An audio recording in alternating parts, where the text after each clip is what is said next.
പാറേതും എത്തിടുക ഈരാറും മുത്തുശകർ Paran പൊറുത്ത പിറകെ തെക്കോവർ ഹാമിദരും മിക്കോർ സ്വഹാബികളും ഒക്കായിരിക്കും പൊളുതിൽ ജാസൂസോരുത്തർ വരെ യാസീൻ നബിക്കൊരു വിശേഷം വിരുത്തി പൊരുളായി. മക്കാനെ കോണമറാൻ മക്ക വീട്ടു നബി പക്ക മദീനത്തണവായി. അള്ളാഹുവിന്റെ കൽപ്പന പ്രകാരം മക്കയിൽ നിന്ന് അള്ളാഹിന്റെ പ്രവാചകൻ മദീനയിലേക്ക് പോയി. മദീനയിലേക്ക് പോയപ്പോ എത്തിടുക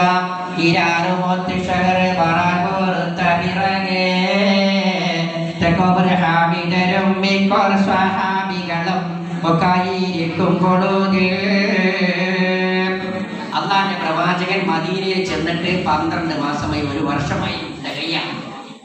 ആ സമയത്തെ നബിയും സഹാബത്തും ദീനിയായ കാര്യങ്ങൾ പഠിച്ചുകൊണ്ടിരിക്കുകയാണ്. ആ സമയത്ത് ഒരു മനുഷ്യൻ വരികയാണ്. ആര്?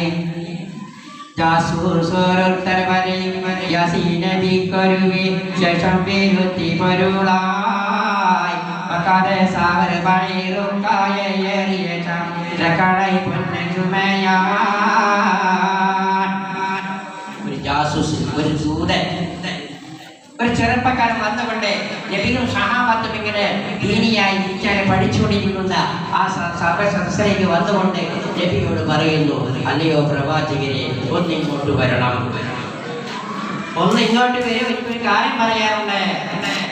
നാന്റെ പ്രവാചകൻ സ്വഹാബത്തിനോട് പറയുന്നു, മനുഷ്യനെ ചെറുപ്പക്കാരൻ എന്നെ വിളിക്കുന്നുണ്ട്, ഞാനൊന്ന് പോകട്ടെ എന്ന് പറഞ്ഞുകൊണ്ട് അള്ളാന്റെ പ്രവാചകനോട് പറയുകയാണ്. ആ ദൂതൻ വന്നുകൊണ്ട് പറയുന്നു,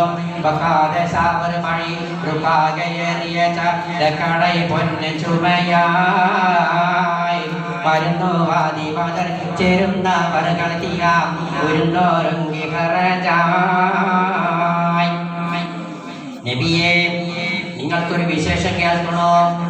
നിങ്ങളെ മക്കയിൽ നിന്ന് വരുമ്പോൾ നിങ്ങൾ ഒഴിവാക്കിയ മുതലുകള്, നിങ്ങളുടെ ഈ ശ്രാവത്തിന്റെ തപ്പന തോട്ടങ്ങളുണ്ടല്ലോ, വീടുണ്ടല്ലോ, ആട് ഒട്ടകമെല്ലാം ഉണ്ടല്ലോ, അതെല്ലാം നിങ്ങൾ ഉപേക്ഷിച്ച് വന്ന ആ മുഴുവൻ സ്വത്തുക്കളും അതാ ഖുറൈശികൾ യോഗം കൂടുകയാണ്.